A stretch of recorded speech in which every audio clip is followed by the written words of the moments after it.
سمعا أفحسب الذين كفروا أن يتخذوا عبادي من دوني أولياء إنا أعتدنا جهنم للكافرين نزلا قل هل ننبئكم بالأخسرين أعمالا الذين ضل سعيهم في الحياة الدنيا وهم يحسبون أنهم يحسنون صنعا أولئك الذين كفروا بآيات ربهم ولقائه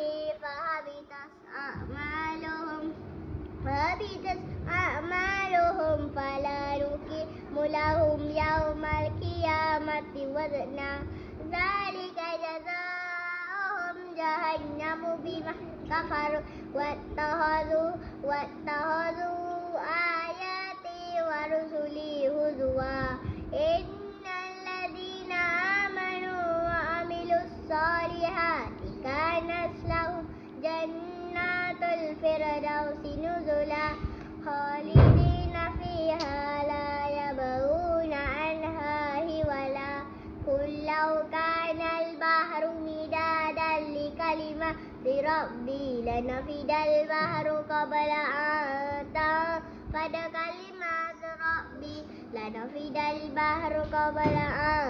تنفد كلمات ربي ولو جئنا بمثله مددا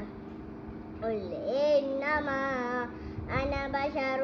مثلكم يوحى إلي أنما إلهكم إله واحد فمن كان يرجو لقاء ربه فليعمل عملا